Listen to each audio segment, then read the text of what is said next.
नमस्कार, मेरा नाम है डॉक्टर एकांश देवका।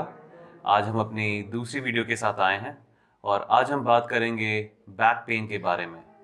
बैक पेन एक बहुत ही कॉमन दिक्कत है जो कि दुनिया में हर इंसान को कभी न कभी, कहीं न कहीं कुछ समय के लिए ज़रूर परेशान करती है।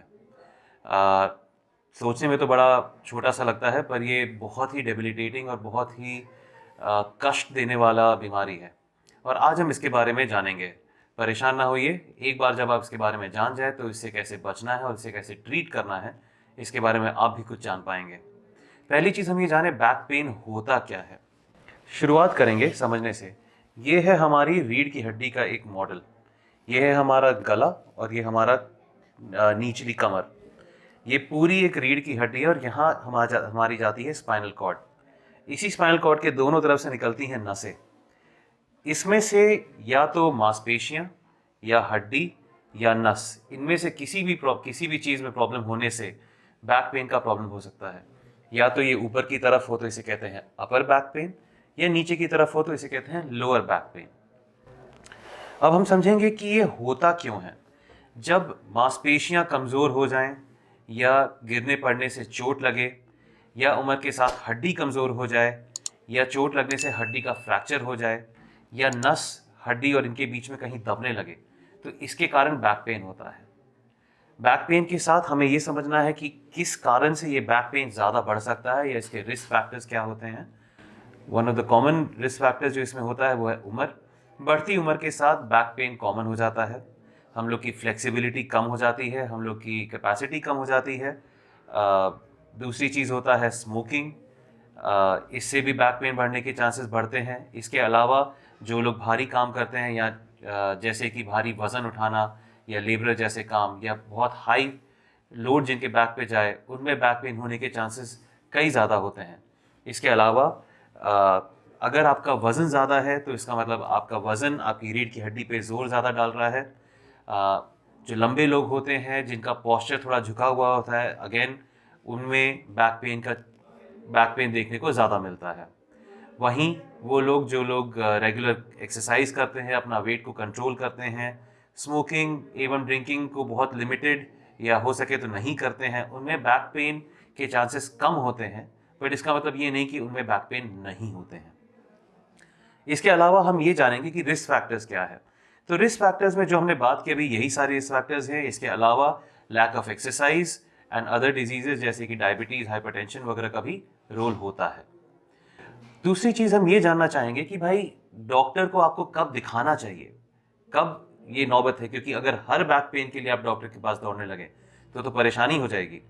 तो वो बैक पेन जो कि कुछ दिनों से ज़्यादा रह जाए, जैसे कि करीब 4 से 5 दिन से ज़्यादा अगर आपको बैक पेन बराबर बना हुआ है, अगर इसके साथ-साथ रेस्ट के साथ भी बैक पेन में आराम नहीं मिल रहा है, अगर आपको चलने में और अपना काम करने में, बेसिक चीज़ों में परेशानी हो रही है तब, अगर पैरों में झंझनाहट जैसी एहसास हो रही है तब, और या फिर इनमें से कोई भी चीज़ के साथ अगर बिना चाहे वेट लॉस हो रहा है, तो तुरंत अपने डॉक्टर से मिलिए और प्रेफरेबली एक ऑर्थोपेडिक सर्जन से मिलिए, ना कि किसी फिजिशियन से।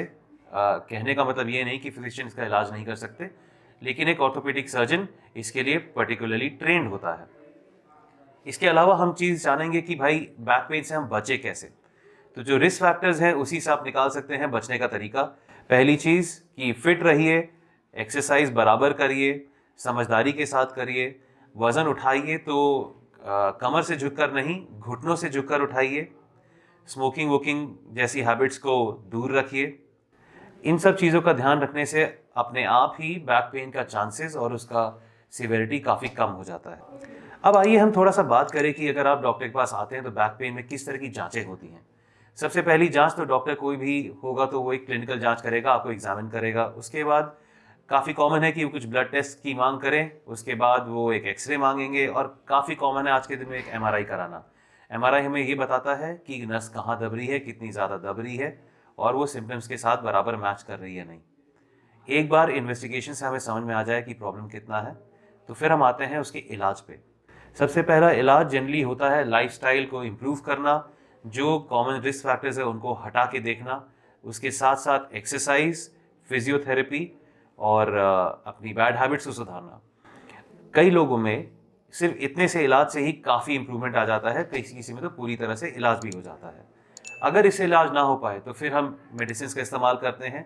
मेडिसिन का रेंज होता है फ्रॉम पेन किलर से लेके मसल रिलैक्सेंट से लेके अलग अलग मेडिसिन का अलग अलग रोल है, अलग अलग कॉम्बिनेशन में इस्तेमाल किया जाता है। प्लीज़ इन मेडिसिन का इस्तेमाल अपने से मत करिए, किसी डॉक्टर की सलाह से ही करिएगा, क्योंकि हर मेडिसिन का अपना एक साइड इफ़ेक्ट भी होता है, एक डोजेज भी होती है।